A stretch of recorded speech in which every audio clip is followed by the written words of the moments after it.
Hi, I'm Tom Stevenson, and welcome to my YouTube channel. I'm a professor of construction management, and we talk about everything to do with construction project management, from the technical side to the relational side, productivity, lean construction, different methodologies, different changes that are happening in the industry. So if you have watched previous videos and you haven't yet subscribed, it always helps the channel if you do. And if you enjoy this video, please make sure you click likes. Okay, and leave a comment. All right, so today we're going to be looking at productivity and waste. I've been discussing in the previous 7 videos the 8 areas of waste. And today we're going to do part 2 of wasted motion. In the previous video, I gave a pretty good example of wasted motion with a washroom, portable washrooms. But today I think I really want to unpack this and dive into looking at things from a cost perspective, step by step, and how you can analyze things. And really, it can make us, small things can make a substantial difference as far as savings. You're going to see how just tweaking a few things can literally save tens of thousands of dollars. And there's these opportunities that are lying around everywhere. And if you're able to do that, if you're able to spot these things, if you're able to execute on them, if it's your company, you will reap the profits. If it's not your company, you'll be indispensable. You will be able to be promoted much more easily, because I'd be really fearful if I'm an owner of a company and I've got somebody that's that good, I don't want to lose them. So let's dive into this. So we have been looking at the 8 areas of waste. Just to give a little bit of a recap, I will leave in the description below previous videos on this topic so you can just go through them at your leisure. But defects, overproduction, wait time, non-utilized talent, transportation of goods, inventory, today's topic, motion, and extra process steps. They spell the word downtime. Easy to remember, easy to lock in, because we so often forget these things. But if it becomes ingrained, you will spot them. It will just become a natural occurrence for you. And as we've said in previous videos, construction is a laggard in improvements in productivity. Really, this is showing since 1995. Economist has another chart that goes back to 1960. It doesn't get much better. And so what we're trying to do here is look at, well, how can we add value to our projects while reducing waste and having respect for people? So what is wasted motion? Well, as I've discussed in previous videos, it's where you do more steps than necessary, you do more movements than necessary, you do more things than necessary, and this wastes time and it wastes energy too. So this is not about making you work faster or work harder. This is about making you work smarter. You can see this sort of worker has this truck set up, and they're basically a roofer, and they're doing all of the flashing, like step flashings and cappings and different things of that nature. And they've got their tools very well set up in cases. They can wheel it to where they need to go. They've got their brake where they can break the aluminum all set up in the truck, so they don't have to lug it and undo it and different things like that. It's tied off. It's very easy to set up.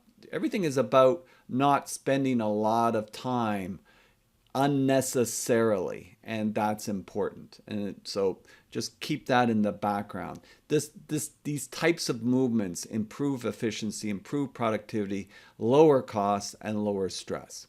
So this case study I wanted to talk about today, it's a true story. I've adjusted some of the numbers to make them a little bit more easy to comprehend on the fly. But one of my clients, I had a senior site super, and he kind of discussed this incident that was occurring on his projects. And basically, he was working on a large condo development. Now, this particular image is of a low-rise residential, just because I didn't have any photos of blocking going in. But basically, this large condominium project that they had their own carpenters going back and putting in the blocking in the various washrooms and units to support grab bars. When you're in a bathtub, there's grab bars and you're going to have them solidly supported. They had metal studs, but they were putting wood blocking in between, so it makes it easy to get a real firm grab on the grab bars. They had some pedestal sinks. So basically to mount the pedestal sinks, you want to have solid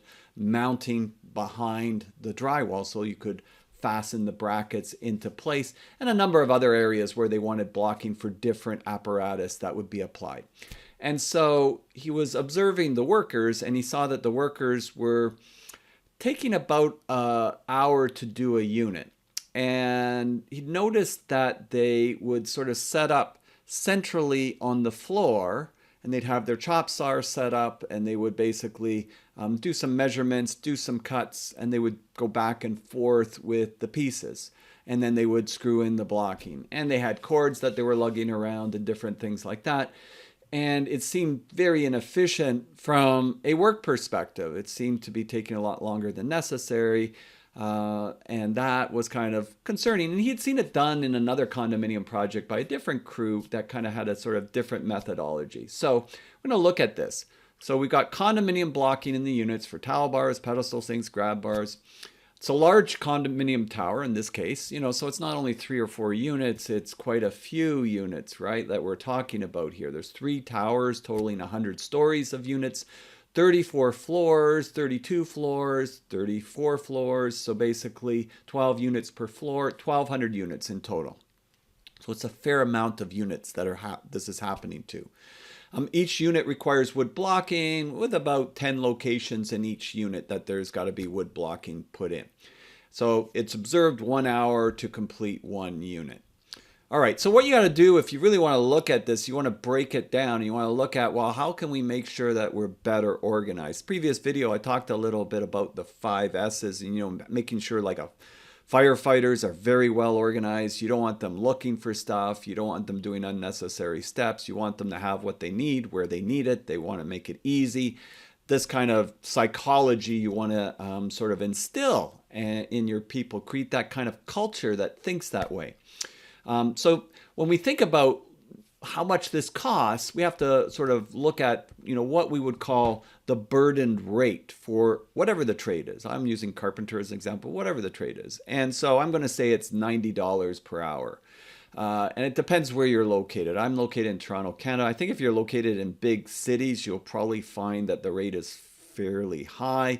Perhaps in smaller towns and different countries other than North America, you might find that it's a fair amount less. It just depends what it is, right? So it doesn't really matter too much, but you should know what the burden rate is anyways, because this is what it's costing you per hour. So that includes their direct pay, their holiday pay, their pension plan costs, like Canada pension plan. So there's certain amounts that the employer's responsible for, employer union requirements, workers' compensation insurance, there's a number of other ones that might be unique to your jurisdiction or country, wherever you may be. All right, but you'd include that. And so projected costs, well, what is it costing us if it's costing $1, if it's costing us 1 hour per unit? Well, we know there's 1,200 units. We know it's 1 hour. And so that's 1,200 hours of work. So we can put a cost to this pretty easily, right? 1,200 times $90, $108,000, or 1,200 times whatever your burdened rate is. All right. So drawing from their experience on a previous project, and they kind of knew in their head it could be done a lot better, right? So this is what I would call Petto, and we talk about lean construction. I've done various videos. You can check my playlists on this, but I've done some on Petto 2080. This would be a low-hanging fruit one where it's like, it's pretty obvious we've got a fair amount of waste and we can make improvements here. So this is probably going to be worth our time. And so that's the ones you zero in on first, right? You don't zero in on something that's going to take a ton of time and not save much. You zero in on something you think there's got a lot of potential for it. So if I do this, 20%, what am I going to get, like a 4 times return on that investment or more? All right. So you ask the crew. Now this is, you got to remember, you're dealing with tradespeople, and this is where relationships are very important, or you can create a negative culture, right? Like if you're coming at them kind of like you don't know what you're doing, you're wasting your time, you're going to get a lot of pushback, right? You're going to get a lot of pushback. And so you can start sort of probing if you're early and you haven't created this sort of collaborative culture yet. You can ask them, do they think that there's a better way? Is there something that they need that would be helpful to do this more efficiently? What's your opinion on this? And you might get back, it depends on the crew, you might get back, we've done it this way for the last 20 years and this is the most efficient way, we know what we're doing. So that's fine. So you got to be kind of expectant of that, especially if you're younger and you're getting into this industry and you're dealing with somebody, you know, like my age that's been doing it a long time. So you could expect that you're going to get some resistance if that's the case. If it's a younger crew, maybe you might have a little bit more openness, or if you have a very sort of proactively thinking senior people on that crew, it might go a little bit different. But you know, you gotta kind of have that expectation in your background. You could ask them if they would mind conducting a first run study, and you might get back, well, what's a first run study? And I'll talk about this in another video, but a first run study is basically you try it, do it the way you're doing it. Let's just see how long it takes. I don't want you to rush. I don't want you to go slow. I want you to go at your normal pace. Right? And of course, then they do it and it's an hour. All right. And they might already know it takes about an hour because they've kind of got that in their head. So that might not be any kind of revelation for them. But you're looking at what they're doing during that 1 hour. Right? So you can kind of observe it in the background, but they're kind of thinking about it too. Now you can do a first run study where you actually video it and you have a discussion about it. It just depends what it is. Right? And then now you could look for areas of improvement. And now they're thinking about it, they recognize that they're doing a lot of walking, measuring, recutting from that central location. As much as it's nice to have everything set up in that central location, it's a lot of back and forth, right? And the materials, they're going back and forth with the materials. If they're using 2x6s or 2x8s, whatever that is, they're going back and forth with that a lot, right? Maybe they got it from the sea container that they've got a bunch of 2x8s or 2x6 stored, and they're going down and up and down and up. And so is there an easier way?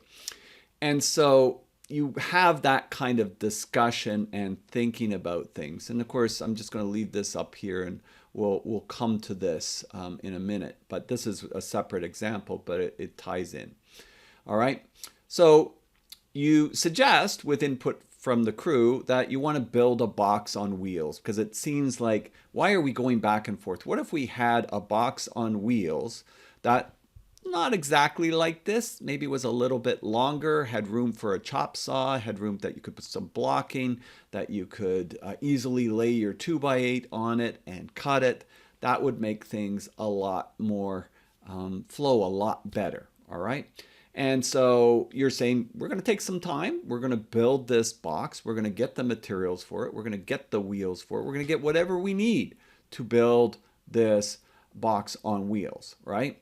And we're going to use your expertise to design this box so that it makes things much easier for us. And so you think about the design, you might have it drop down so the chop saw and then the top's level with it so the pieces sit nice and easy and you're not trying to hold pieces and do extra work on that. Make it easy to flow, and you could put a stop to measure kind of standard sizes for blocks where it's like between the two metal studs. I don't know, maybe it's 14.5 inches, whatever that might be. All right. And so then basically we're also putting in the box a place for a garbage bag to hang so that we can clean as we go, a place for a broom to be placed, and we are making sure that there's also a place for the materials to slide in, so we can put a bunch of 2x8s and slide them into the box and make that easier so that everything that we need is in this box. The other thing we're going to try to do is simplify things. So if we can get a cordless chop saw and we can get a cordless drills to be able to fasten the materials through the studs, then we're making sure everything is cordless, so then we don't need cords. Then we don't have to look for plugs. Then we don't have to plug and unplug and trip over things and make it much more safe. So we look at all of those things as well. That helps us from that perspective. If we're using nail guns, we use nail guns, but the nail guns will not need a compressor. They will be cordless, all right? Or screw guns, drills, whatever, to make it easier to put into place. And so we're designing this, right? As I said, it'll be more unique. This box has a little bit of a history to it. There's a community center near me, and it actually was one of my students was a site super on the community center, but I found their basically their handy carpenter. That's the carpenter that has to go back and fix all of the deficiencies in this really, really big community center with swimming pool, gyms, library built in. And this handy person spending a few months just fixing up some of the small little deficiencies throughout. And I kind of saw him, he was waiting for the elevator, and I said, oh, that's cool. Can I take a picture? And then, of course, he gets nervous, like, why are you taking a picture of my box? What did I do? Did I do anything wrong? No, you didn't do anything wrong. You're actually doing something right. You're very organized. And then he started, once I said that, he started explaining, well, actually, what I found was this bench that was actually pre-made. It's plastic. It had the wheels. And then what I just did was I screwed the plywood and the doors to it so I could lock it at night. And then basically I added to it so I can put my little step ladder and my broom onto this cart, right? So all the parts are there. And then he was looking at his apprentice because he had an apprentice with him. You see, this is what I was telling you, right? Which is good. He was training the apprentice on, you don't want to waste any steps, and it makes you more tired, right? And kind of de-energizes you because you don't feel like you're getting that much done. So from that, we go plan, do, check, act, right? Plan, do, check, act. This is another tool. It could also be plan, do, study, adjust. That's basically coming from Edwards Deming and the Deming cycle, where basically you plan something. Okay, we're going to try this. We did the first run study. We're going to plan something. We're going to try it. We're going to check how it does, and then we're going to adjust or act on what feedback we get. And we're going to keep cycling it till we get better at it.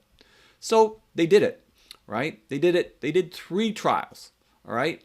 And they did some adjustments because nothing ever works the first time. You got to do some adjustments, right? And so what they found, they were able to get it down to 15 minutes per unit, or 0.25 hours to complete 1 unit. So now we know what the numbers are on the first example. So what are the numbers on this, right? So we take it 0.25 times 1,200 units, that's 300 hours instead of 1,200 hours.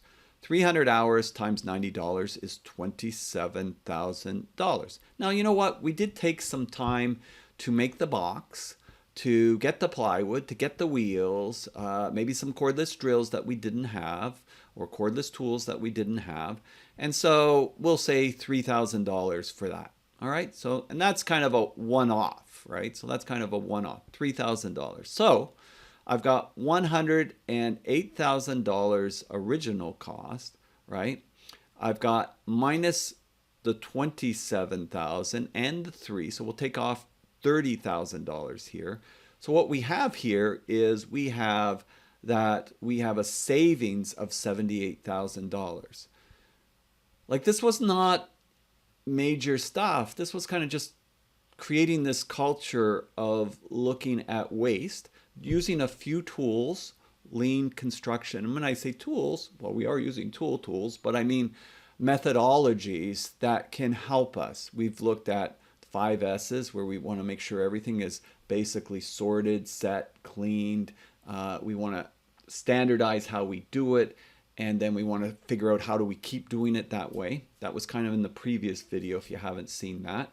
And there's other videos I have on that, which is a whole sort of separate tool on itself. First run study, try it. Let's see where the opportunities are. Let's discuss it. Have the people that are involved in it, really involved in it, engage them. Don't disengage people. We want to utilize the talent we have. Non-utilized talent, that's another waste, which again, I did a video on.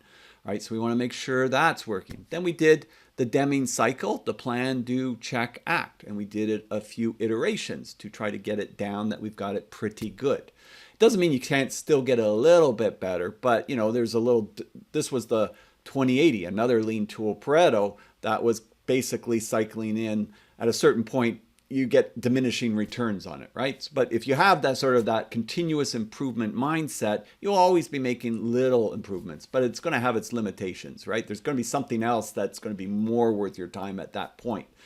So that's a big deal. That's a big deal. And you can just imagine on your construction projects, this is just one example, right? You're watching this video. If you're still watching this video, you're interested because you're doing this for a living. And because of that, think of all the opportunities that there are. And you can't solve all of them at once, but one at a time, and going after ones like this, where there's a bigger opportunity, that's where the gold is, right? And that's where you will do well in your careers, starting to think like that. Look for those opportunities. Let it just become part of what you do. And then if you're managing people, try to instill a culture where people are thinking that way. And then as a team, like, there'll be no stopping you. There'll be no stopping you. Your teams will function at a very, very high level. So I'm Tom Stevenson. I hope you enjoyed this video, and if you stayed this long, I hope you click subscribe. It really helps the channel out. Please, if you've got examples of where you've done something similar, put it in the comments. Let us share this in the community. Or if you've got questions, please put it in the comments. I hope you have a wonderful day, and we'll see you next time. Bye for now.